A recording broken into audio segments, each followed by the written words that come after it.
So today in the lab we're going to be working on the Revision 5 Amiga 500.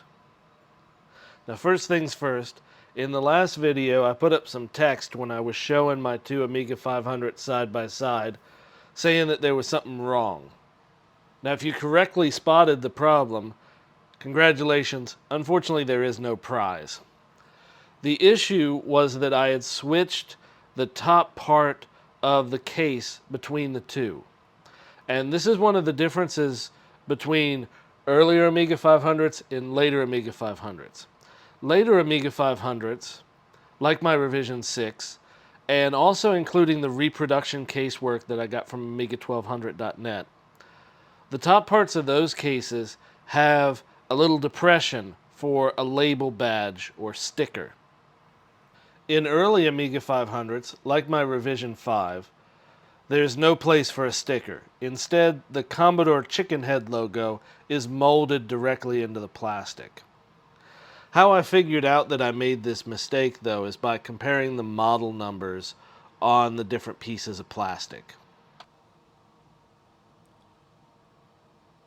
All of the plastic caseworks for the Revision 5 have a 1 in their model number.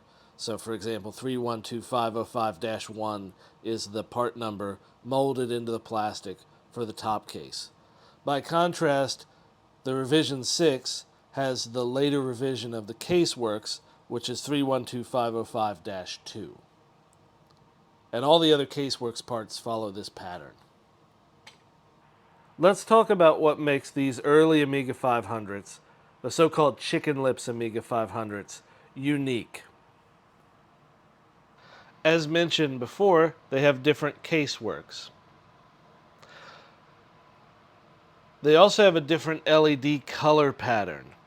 So later Amigas, the standard was to have a green power LED and either a red or an amber drive activity light. On these early Amiga 500s, that's reversed, where the power LED is red and the drive activity light is green. This is also the case in my early Amiga 2000, which is from circa 1987. It has a green drive LED and a red power LED. The keyboards on these early Amiga 500s are based around high-tech switches rather than the later Mitsumi design.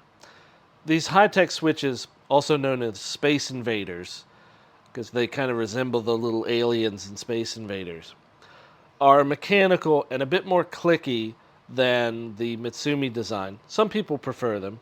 Instead of a right and left Amiga key, there's a Commodore key on the left, and then an Amiga key on the right that has a slightly different font from later keyboards. Now if we look on the inside, a Chicken Lips Amiga has an early motherboard revision. In my case, that's a Revision 5. Although Revision 3s do exist and were even earlier. And this is where we start to see some quirks that I would consider disadvantages. Firstly, this being an early revision motherboard, it of course has an early revision Agnes chip. This Agnes chip does not support software switching between NTSC mode and PAL mode. It does support both modes, but I would have to wire up a hardware switch and hard reset the Amiga each time I wanted to switch between modes. This older Fat Agnes revision also only supports 512K of chip RAM.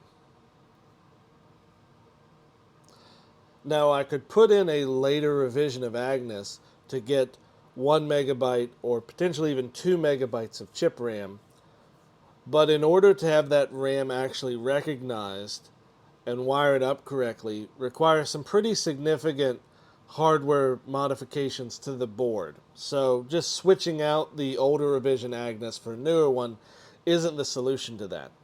By contrast, making that modification to a Revision 6 Amiga 500 is relatively simple.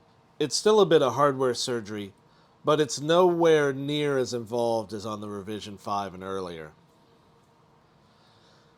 Next, if you're looking to upgrade your Kickstart to any version of Kickstart past 1.3, then you're going to need a little adapter to support the 512K ROMs that are needed for later versions of Kickstart. Lastly, the power LED functions in a very different way from every other Amiga that I've seen. Now, on most other Amiga computers, the power LED has two brightness levels, a high and a low.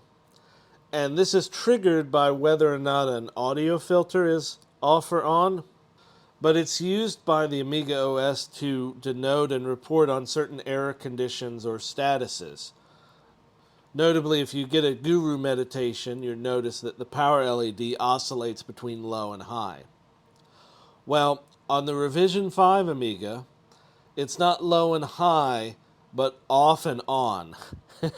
And as you can imagine, this is very confusing, and is why it was later changed in later Amiga 500s. But this difference threw me for a loop while I was originally troubleshooting this Amiga. So let's get started putting this thing back together. And our story starts long ago, before the pandemic.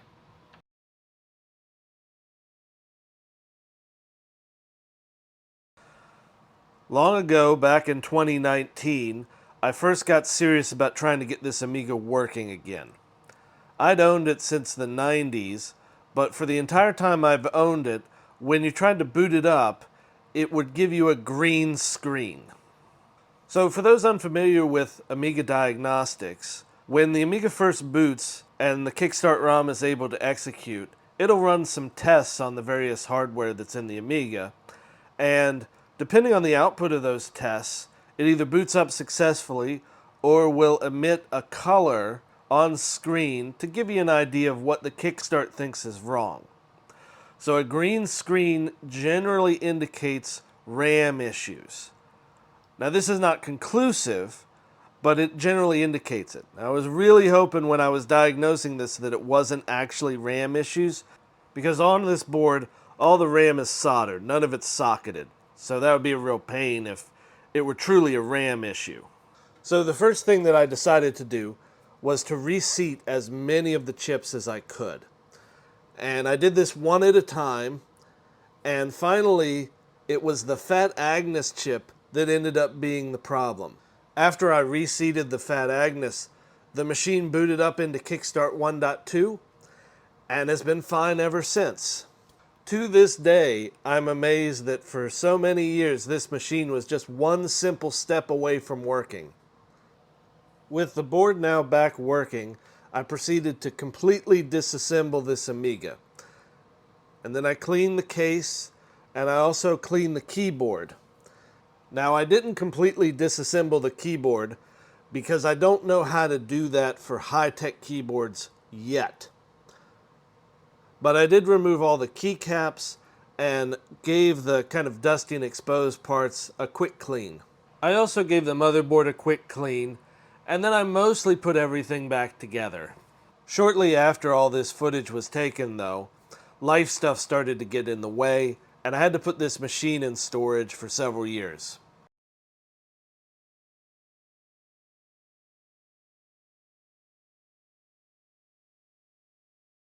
So back in the present day, after bringing this machine out of storage, I've been running it through its paces with Amiga Test Kit, and everything seems to pass so far.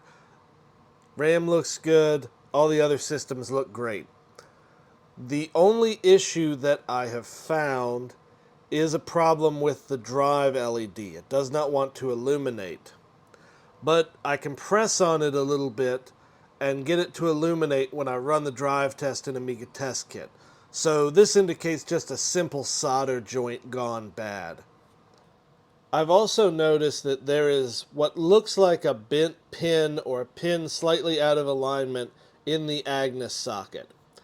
Now, since everything appears to be working fine otherwise, this really isn't a concern at the moment, but I may want to replace this socket at a later date, especially considering that Commodore generally use pretty cheap sockets, and that issue that I had with the green screen may reoccur in time. We shall see. So we've got the keyboard here on the bench, and to reflow these solder joints, we don't have to disassemble the whole keyboard. All we need to do is remove one screw from the rear of the keyboard, and that'll allow us to take off the conductive barrier that's on the back. Now this is a clear conductive barrier. It's held in by this one screw and also some little cutouts on the side here. So after we get that back conductive barrier off, that plastic sheet off, we can take a good close look at these solder joints. And they definitely look a little worse for wear. I don't have enough high magnification here to really zoom in, but if you're here in person, it's pretty easy to see that these joints are broken and starting to come apart. Now, the drive light is the one that's not illuminating at all unless I press on it, but at this point, when I'm doing this, I'm not sure about the power LED, so I'll go ahead and reflow both of them. Now, I didn't film the reflow of these joints, but it was just as simple as putting the hot iron on them and letting them turn to liquid again. So after I've done that and reassembled the keyboard, now the drive light works as expected and comes on when it should and shines nice and brightly. However, I didn't realize until after the fact that really I didn't need to reflow the power LED. I was confused by the unusual behavior of the Revision 5 motherboard that I've talked about earlier. So unlike every other Amiga, the LED is either off or on. It doesn't have a high and low brightness like other Amigas. And you can test this out in Amiga Test Kit by turning off and on a certain audio filter. So I really didn't need to reflow the joints for the power LED. But I figure it's not a bad thing, and may make this last longer before the next repair. Now, because this is a Rev 5 Amiga 500, and thus has some quirks that limit its upgradability, I'm going to keep my upgrades to this pretty simple. So going from right to left here, the first thing I have is a Kickstart ROM switcher, and this will allow me to switch back and forth using this toggle switch between two different kickstarts. And the reason I want this is because some games work with Kickstart 1.3, and WHD load, which will allow me to run games from a hard drive, requires a Kickstart version greater than 2.0. Now, in order to use this ROM switcher, I need to have this Kickstart adapter module here as well. This allows the Rev 5 Amiga 500 to use larger 512K ROMs that are required from Kickstart 2 and onwards. Finally, I bought an RGB to HDMI kit, and I want to test this out because I've become kind of frustrated with the open source scan converter, and I'm hoping that this will allow me to capture better video from the Amiga 500. And if this works, I will probably buy other RGB to HDMI adapters for my other Amigas. So first I installed the Kickstart ROM switcher and the adapter, and this all seems to fit in there nicely, but it does add considerable height to the motherboard. And the top RF shield barely fits on top of this. Might be a concern, but I've already decided I'm not going to reinstall the top RF shield. I don't think it's needed anymore. But if you did want to have the RF shield on there, you would have to be careful to make sure that there's no contact there. It's a very tight fit. But this thing works great. So I've booted up into Kickstart 1.3, and then I can power off the machine, flip the switch, and come back and boot into Kickstart 3.1. So that's really great, and I'm pleased with that. It just works. In a future video, I may figure out how to create my own ROMs, because I may want to switch between 1.3 and the latest Hyperion ROM instead of the old 3.1 that's from back in the Commodore days. So next up is the RGB to HDMI adapter. And for this I have to remove the Denise chip and then put in this little adapter board and then reinstall the Denise chip. Then the Pi is going to fit on top of the adapter board. Now the kit that I bought already included an SD card that was preloaded with all the RGB to HDMI software, so I didn't have to fiddle with that any. So this fits in there nicely, and one of the things I really like about this solution is that it can be installed, but then you don't have to keep a Raspberry Pi in here. Your analog video out will still work even if there's no Raspberry Pi. And this might be useful because I may not want to buy a Raspberry Pi for each and every Amiga I have. Like if I were to put this one back in storage, I could take the Pi out of this one and use it in some other application. So here's how it looks all wired up, right? You've got the Raspberry Pi on top of the adapter board.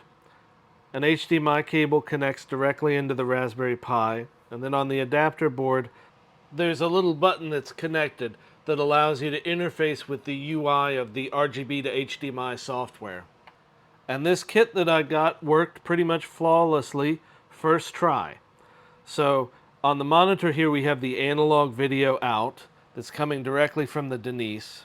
And then if we swap over to the big TV that I have mounted on the wall, we can see the digitized video output from the Raspberry Pi. Overall, a very nice solution, and initially I'm very impressed with this.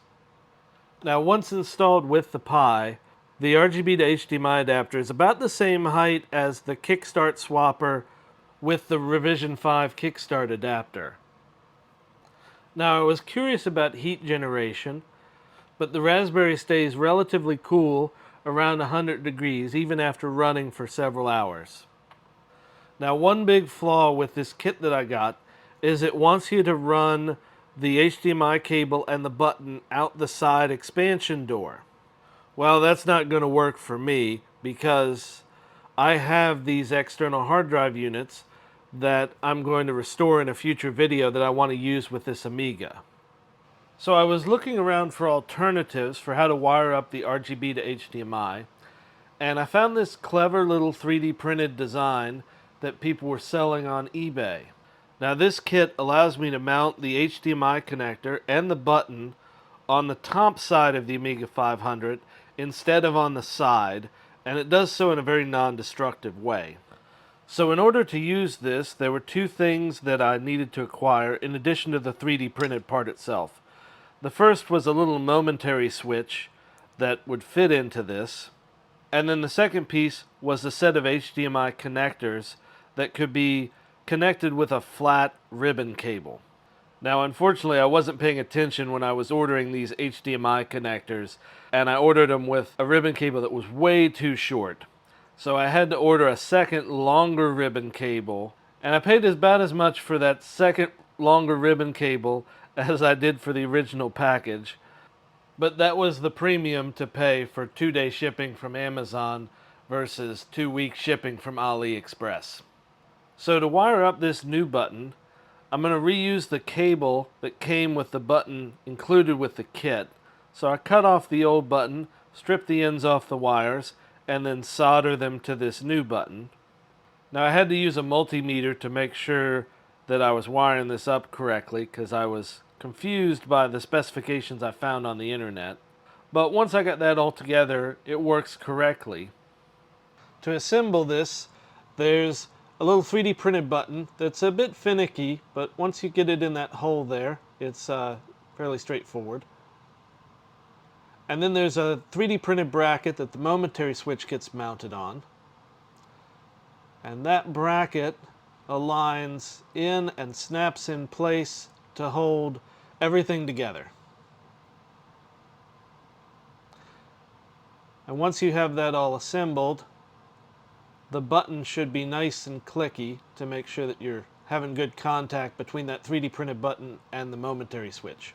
Now to get this completely wired up, the final thing that I have to do is run these cables through the vent holes on the top part of the Amiga 500 case.